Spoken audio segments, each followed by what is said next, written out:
नाना मास्तरांच्या घरी आज मोठी धांदल उडाली होती. 4 प्रहरीची उन्हं खाली सरकण्यापूर्वी पुढच्या अंगणात थेट फाटकातून बाहेर रस्त्यापर्यंत पाणी शिंपणं झालं होतं. ग्रीष्मातप्त जमीन भिजून थंडगार झाली होती. भिजलेल्या मातीचा गंध आसमंतात पसरला होता. त्या मृदगंधाबरोबर हवेत चोहीकडे प्रसन्नता दाटली होती. त्या प्रसन्न हसऱ्या वातावरणाला सुखद शीतलता आली होती. जलसिंचनानं अंगणातली सर्वांगी भिजलेली फुलझाडं टवटवीत दिसत होती. जुईच्या कळ्या उमलत होत्या. हिरव्या चाफ्याचा घमघमाट सुटला होता. खिडकीखालच्या वाफ्यातला मोगरा उमलू पाहत होता. नानांचा 23 वर्षाचा द्वितीय पुत्र अरुण माडीवर दिवाणखान्यात बैठक घालण्यात गुंतला होता. त्यानं खोलीच्या अमोरासमोरच्या भिंतीलगत सतरंजा अंथरल्या. गाद्यांच्या वळकट्यांना पांढऱ्या चादरी गुंडाळून त्यांचे व्यवस्थित लोड बनवले आणि ते दोन्ही बाजूंना जागोजाग व्यवस्थित लावून ठेवले. स्वयंपाकघरातून तुपाच्या तळणीचा खमंग वास बाहेरपर्यंत दरवळत होता. नानांची पत्नी सारं घरदार त्यांना मामी म्हणे आणि त्यांची एकुलती एक कन्या युगंधरा फराळाचं बनवण्यात गुंतून गेल्या होत्या. त्यांच्या मदतीला स्वयंपाकीण काकूही होत्याच. ते 5 खोल्यांचं घर आज उल्हासित होऊन गजबजून उठलं होतं. रस्त्यावरून जाणाऱ्या येणाऱ्याला वाटावं नव्हे वाटत होतं की नाना मास्तरांच्या घरी आज नक्की लग्न कार्य निघालंय. त्या वर्षी गावात बरीच लग्न होती, त्यामुळे पुष्कळशा घरी ही अशीच धांदल उडालेली दिसत होती. आणि ज्येष्ठ संपायला आला तरी लग्नाचे मुहूर्त अजून संपले नव्हते. आता भटजी म्हणाल तसे कुठल्याही महिन्यात मुहूर्त काढून देतात आणि पंचांगात 12ही महिने विवाह मुहूर्त असतात. नानांचा मोठा मुलगा वसंत विवाहयोग्य झाला होता. त्याचं लग्न करून नानांनी घरात सून आणायला हवी असं लोक म्हणत असत. आज त्यांच्या घरातली धांदल बघून रस्त्यावरून येणारा जाणारा परिचित थांबे. दर्शनी दाराला अरुण लावलेल्या रंगीत कागदी फुलांच्या माळा, तळणीचा खमंग वास आणि पुढच्या दारातून आज समोर थेट स्वयंपाकघरापर्यंत दिसत असलेली धांदल यांचा अंदाज घेत तिथून उच्च स्वरात म्हणे, अहो नाना, काही विशेष दिसतंय. मुहूर्त केव्हाचा धरलायत, पण अद्याप आम्हाला आमंत्रण पत्रिका मिळालेली नाही बरं का.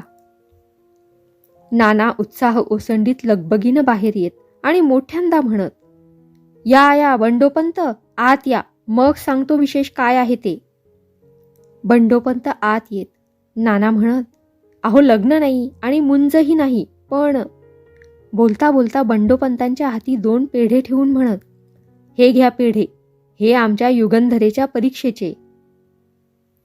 हो हो, कळलं, आलं लक्षात. तुमची युगंधरा BAत फर्स्ट क्लास फर्स्ट आली नव्हे. वाचलं परवा पेपरात वाचलं.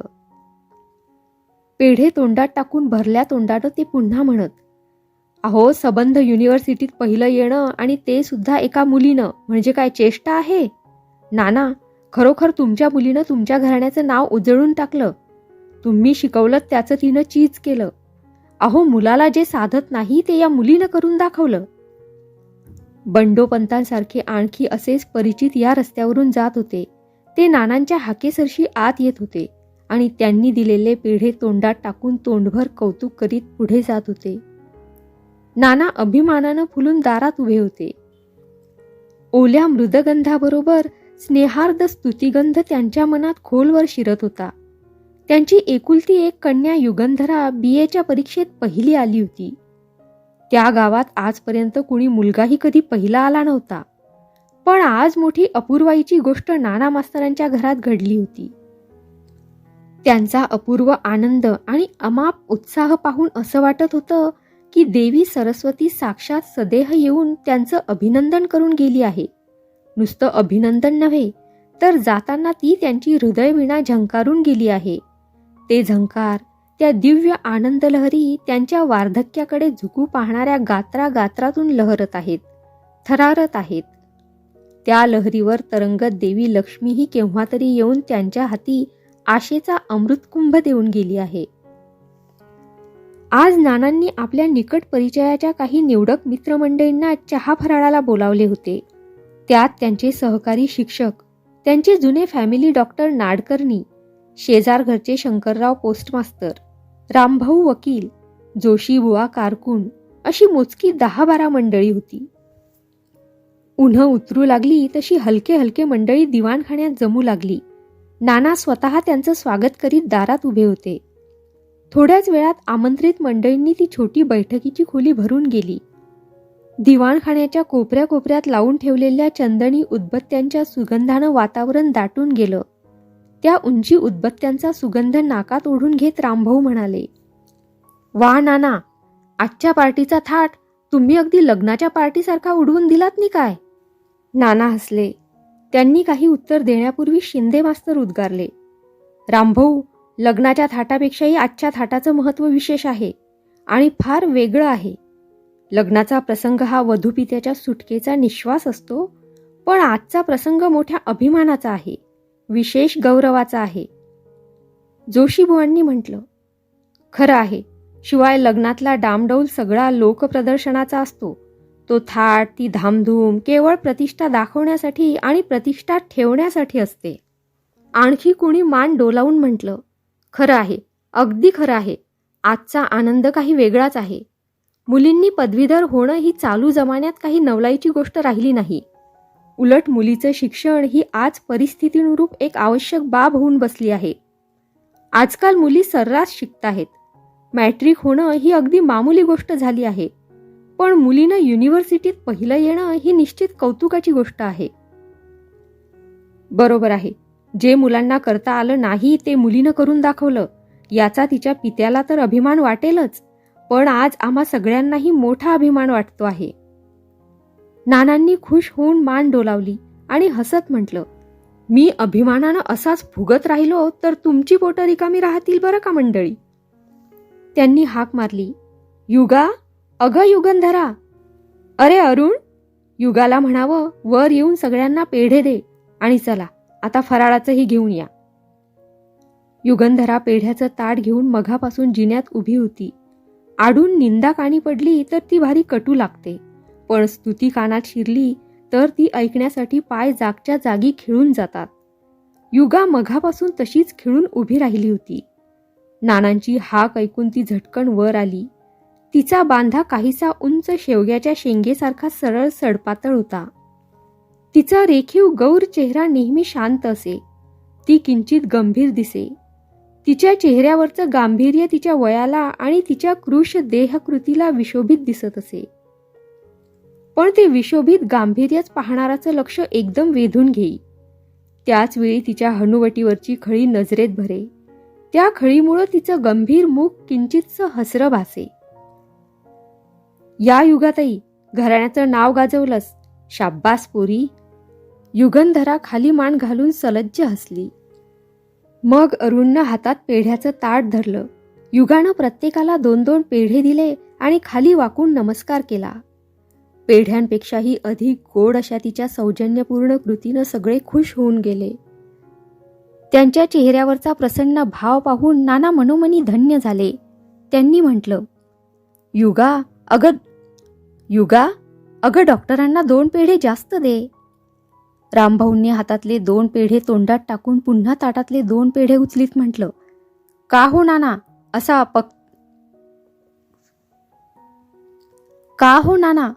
असा पंक्ती प्रपंच का?" नानांनी हसून म्हटलं, "पंक्ती प्रपंच ना? अहो देहरोग्याचा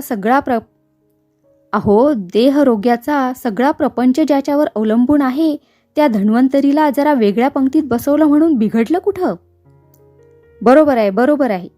डॉक्टर हा भूलोकीचा ईश्वर नव्हे, साक्षात त्रिमूर्ती दत्त, ब्रह्मा विष्णू महेश या तिघांचा अवतार आहे." "दत्ताचा अवतार? तो कसा हो?" "थांबा, सांगतो. अहो, हे डॉक्टर लोक काही मरणोन्मुख रोग्यांना पुनर्जन्म देऊन प्रतिब्रह्मा बनतात. रक्षणकर्ता म्हणजे आरोग्य रक्षण करता. विष्णू तर असतातच. आणि हीच डॉक्टर मंडळी कित्येक रोग्यांना सरळ स्वर्गात पाठवून महेशाची भूमिका उत्तम तऱ्हेनं पार पाडतात. काय डॉक्टर साहेब, खरं की नाही?" हातगुणात नावाजलेले डॉक्टर नाडकर्णी साधे आणि मितभाषी होते. त्यांनी आपल्या हातातल्या 2 पेढ्यातला अर्धा पेढा तोंडात टाकून 1.5 पेढा रामभाऊंच्या हातात देत म्हटलं, "अगदी बरोबर आहे तुमचं म्हणणं. आता हे पेढे तोंडात टाका, म्हणजे डॉक्टर लोकांविषयी आणखी काही नव्या कल्पना सुचतील तुम्हाला. नानांनी म्हटलं, रामभाऊ, आजच्या या शुभप्रसंगाचं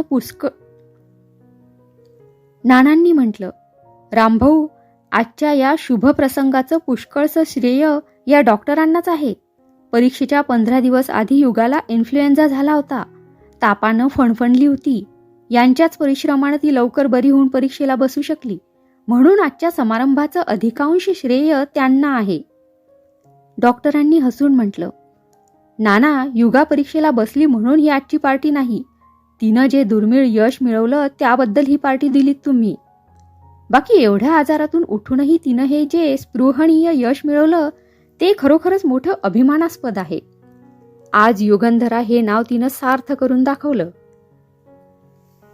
रामभाऊंनी म्हटलं, नाना, मुलीचं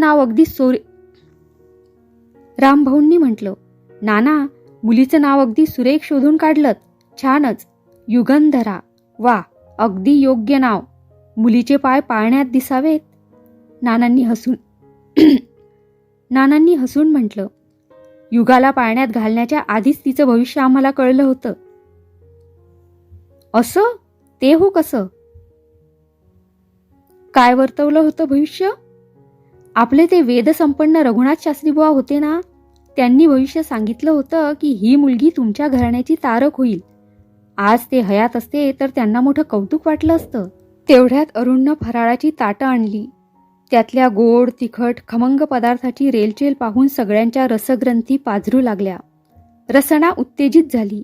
गप्पा रंगल्या. ताटातल्या पदार्था इतकेच गप्पांचे विषय विविध होते. मुलामुलीत अधिक बुद्धिमान कोण याची चर्चा झाली.